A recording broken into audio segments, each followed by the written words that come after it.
तो hello guys, तो कैसे हैं आप लोग। उम्मीद है कि आप सभी लोग ठीक ही होंगे। तो आज की इस वीडियो में हम एक न्यू अनाइम सीरीज को कवर करने वाले हैं जिसका नाम है Lord Marksman and Vanadis. तो अगर आप लोगों ने अभी तक वीडियो को लाइक नहीं किया है तो प्लीज़ वीडियो को लाइक ज़रूर करें, क्योंकि इससे हम काफ़ी मोटिवेट होते हैं। तो ज़रा टाइम ना वेस्ट करते हुए चलिए वीडियो को शुरू करते हैं। तो कहानी की शुरुआत में हम देखते हैं कि दो कंट्री के बीच वॉर चल रही होती है, जिसमें से एक किंगडम का नाम ड्यूक होता है और दूसरे किंगडम का नाम ब्रोक। और ड्यूक किंगडम की आर्मी बहुत बड़ी होती है, इसलिए उन्हें लगता है कि वो लोग ये लड़ाई आसानी से जीत जाएंगे। लेकिन ये उनकी गलत फहमी होती है, क्योंकि ब्रोक किंगडम की आर्मी भले ही छोटी थी लेकिन उनकी विल पावर और उनकी स्ट्रेटजी काफ़ी कमाल की होती है, इसलिए वो लोग वो लड़ाई जीत जाते हैं। इसी दौरान हम एक लड़के को देखते हैं जिसे होश आता है, क्योंकि वो वॉर के दौरान बेहोश हो गया था और उस लड़के का नाम वॉर्न होता है। तभी वो देखता है कि उसके लोग ये वॉर हार चुके हैं और वो अकेला बचा है। तभी वो देखता है कि उसकी तरफ दुश्मनों की आर्मी धीरे धीरे बढ़ रही होती है, लेकिन वो हार नहीं मानता और अपना बो उठाकर दुश्मनों के कई लोगों को मार देता है। तभी एक लड़की जिसका नाम एलन होता है, वो रे की निडरता को देखकर काफ़ी इम्प्रेस होती है और उसे उसका गुलाम बनने को कहती है। जिसके बाद वो रे को अपने किंगडम ले जाती है। जिसके बाद वॉर्न की आंख एलन के किंगडम में खुलती है और वहाँ पर लिमलिया मौजूद होती है और वो वॉर्न को एलन के पास चलने को कहती है, जहाँ पर एलन वॉर्न को बताती है कि वो उसे पसंद करने लग गई है, क्योंकि एलन वॉर्न की हिम्मत को देखकर काफ़ी प्रभावित हो गई थी। जिसके बाद वो वॉर्न को कहती है कि वो उसके किंगडम में आज़ाद होकर घूम सकता है, लेकिन वो इस किंगडम से बाहर नहीं जा सकता। जिस पर वॉर्न मान जाता है। जिसके बाद एलन वॉर्न की बो चलाने की स्किल को चेक करने उसे एक मैदान में ले जाती है। तभी एलन पर एक आदमी हमला करने वाला होता है जो दूसरे किंगडम का एक जासूस था, लेकिन एलन की लेजेंडरी स्वॉर्ड की वजह से वो आदमी उसे छू भी नहीं पाता। जिस पर वो आदमी वहाँ से भागने की कोशिश करता है। तभी वॉर्न अपने एरो से उस आदमी के पैर को घायल कर देता है, जिसे देखकर वहाँ मौजूद सभी लोग बहुत हैरान होते हैं, क्योंकि वॉर्न ने बहुत दूर से उस आदमी को घायल किया था। इसी दौरान रात में वॉर्न के पास एक आदमी आता है जो उसे बताता है कि उन्होंने एक जासूस को पकड़ा है जो उससे मिलना चाहता है। जिस पर वॉर्न उस आदमी से मिलने जाता है और वो आदमी वॉर्न के विलेज का एक आदमी होता है। जिसके बाद वो आदमी वॉर्न को बताता है कि उनके विलेज पर उनके ही किंग की आर्मी हमला करने वाली है, क्योंकि वो लोग वॉर की वजह से अपना टैक्स नहीं दे पाए थे और वो वॉर्न से इसलिए मदद मांग रहा था क्योंकि वॉर्न उस विलेज का लीडर था। जिस पर वॉर्न अपने विलेज को बचाने के लिए जाने लगता है। तभी एलन उसका रास्ता रोक लेती है और उसे कहती है कि वो उसका कैदी है, इसलिए वो इस किंगडम से बाहर नहीं जा सकता है। जिस पर वॉर्न कहता है कि वो अपने विलेज को बचाने के बाद वापस आ जाएगा, लेकिन फिर भी एलन वॉर्न की बात नहीं सुनती, क्योंकि वो नहीं चाहती थी कि वॉर्न उस लड़ाई में मारा जाए, क्योंकि वॉर्न अकेला ड्यूक किंगडम के आर्मी से नहीं जीत सकता था। जिस पर वॉर्न अपना सर झुकाकर एलन से उसकी मदद करने को कहता है, जिस पर एलन तैयार हो जाती है। और दूसरी तरफ हम ड्यूक किंगडम की आर्मी को देखते हैं जो वॉर्न के विलेज की तरफ बढ़ रही होती है और वॉर्न के विलेज के हेड्स विलेज के लोगों को किसी सुरक्षित जगह ले जा रहे होते हैं। तभी उस विलेज पर हमला शुरू हो जाता है और ड्यूक किंगडम के सोल्जर्स उस विलेज में तबाही मचाना शुरू कर देते हैं, लेकिन ड्यूक किंगडम के प्रिंस को इसमें ज़्यादा मज़ा नहीं आ रहा होता। तभी वो वॉर्न के घर को बर्बाद करने की सोचता है, क्योंकि उसकी एक बार वॉर्न से बहस हो गई थी। और जब वो वॉर्न के घर पर पहुंचता है तभी उसे वॉर्न की मेड दिखाई देती है जिसका नाम टीडा होता है। और टीडा वॉर्न के फादर के बो को लेकर वहां से भागने की कोशिश करती है, लेकिन ड्यूक किंगडम का प्रिंस उसे पकड़ लेता है और उसकी इज्जत लूटने की कोशिश करता है।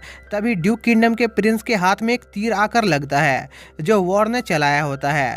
तभी वॉर्न टीडा को वहां से कूदने को कहता है, जिस पर टीडा ऐसा ही करती है और वॉर्न उसे बचा लेता है। जिसके बाद ड्यूक किंगडम का प्रिंस वहां से भाग जाता है, जिस पर एलन के सोल्जर्स उसका पीछा करते हैं।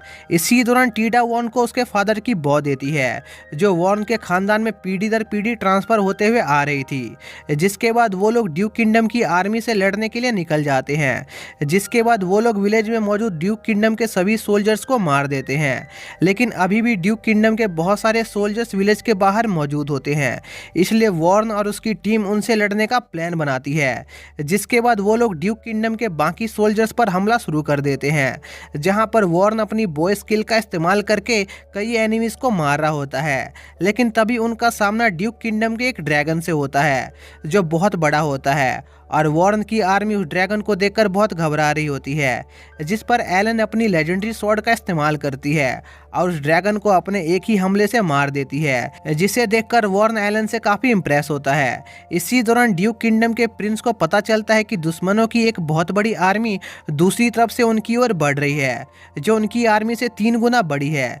लेकिन यह सिर्फ एक ट्रैप होता है जिसे वॉर्न ने डिजाइन किया था, क्योंकि उसने उस आर्मी के शुरुआत में ज़्यादा मात्रा में सोल्जर्स लगाए थे और पीछे की तरफ बस घोड़े थे, और उन घोड़ों को देखकर ड्यूक किंगडम के लोगों को लग रहा होता है कि वो बहुत बड़ी आर्मी है, जिस पर ड्यूक किंगडम का प्रिंस अपनी आर्मी को वापस लौटने का ऑर्डर देता है, जिस पर ड्यूक किंगडम की आर्मी वापस लौटने लगती है। लेकिन वापस लौटने की वजह से ड्यूक किंगडम के बहुत सारे सोल्जर्स मारे जाते हैं और उस बैटल को वॉर्न जीत जाता है, जिसके बाद वॉर्न ड्यूक किंगडम के प्रिंस को हार मानने को कहता है।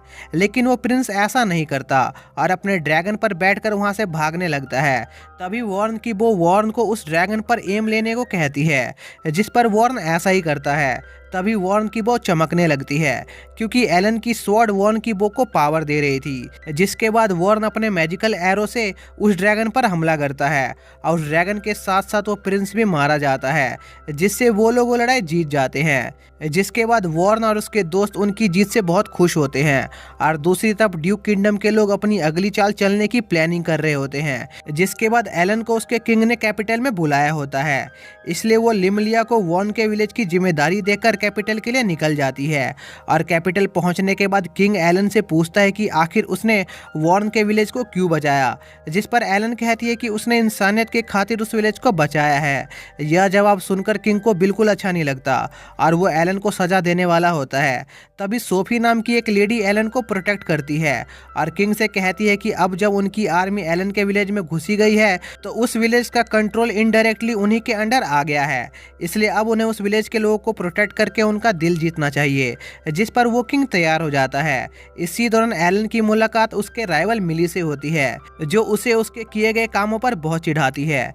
जिसके बाद हम वॉर्न को देखते हैं, जो और भी विलेज को अपने साथ वॉर में शामिल कर रहा होता है और वो विलेज भी वॉर्न का साथ देने को तैयार हो जाते हैं। जिसके बाद हम एलन को देखते हैं, जो वॉर्न को किंग के आदेश के बारे में बताती है।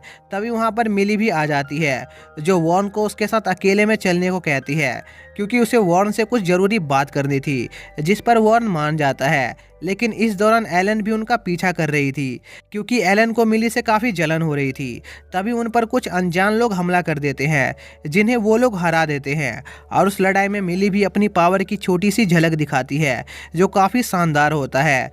तभी उन आदमियों का एक जहरीला स्नेक लिमलिया को काट लेता है, जिस पर वॉर्न लिमलिया की बॉडी से वो जहर निकालता है, जिससे लिमलिया की जान बच जाती है।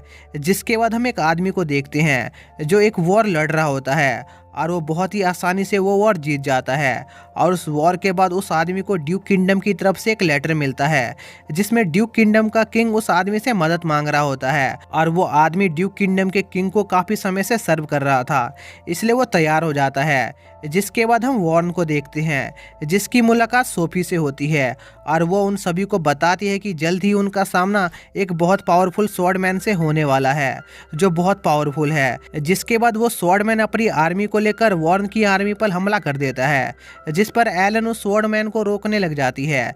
लेकिन वो स्वॉर्डमैन बहुत पावरफुल होता है और वो एलन पर भारी पड़ रहा होता है और उसे उसके घोड़े से उतार देता है। जिसके बाद वो एलन को मारने वाला होता है। तभी वहाँ पर वॉर्न आ जाता है, जो उस आदमी का ध्यान भटकाता है, जिस पर वो आदमी वॉर्न को मारने उसकी तरफ बढ़ता है। लेकिन वॉर्न उस आदमी को चकमा देकर एलन को बचाकर वहाँ से भाग जाता है। लेकिन इस दौरान वॉर्न को काफ़ी चोट लग गई थी।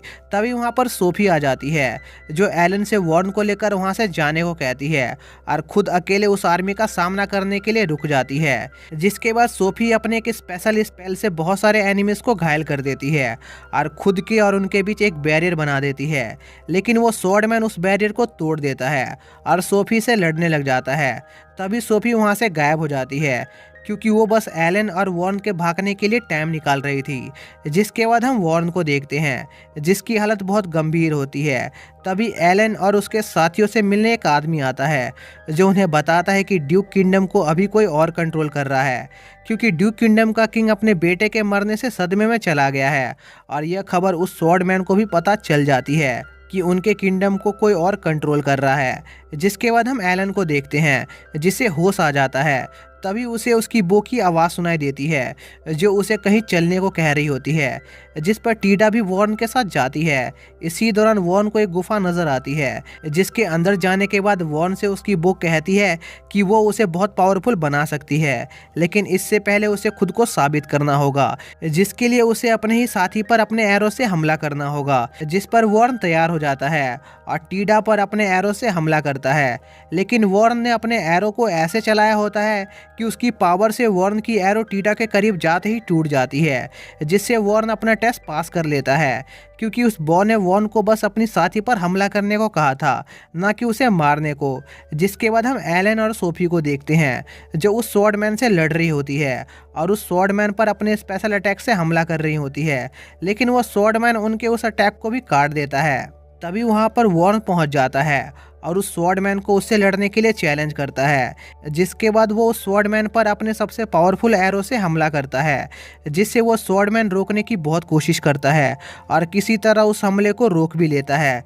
लेकिन उस हमले को रोकने के बाद वो स्वॉर्डमैन अपनी हार मान लेता है, क्योंकि वो जानता था कि वो वॉर्न के अगले हमले को नहीं झेल पाएगा, जिससे वॉर्न और उसके साथी वो लड़ाई जीत जाते हैं।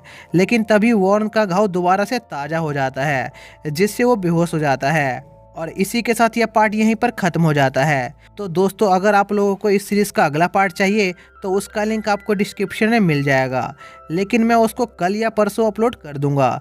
तो कमेंट करके ज़रूर बताएं कि किस किस को इस सीरीज़ का अगला पार्ट चाहिए। तो मिलते हैं नेक्स्ट वीडियो में, तब तक के लिए बाय।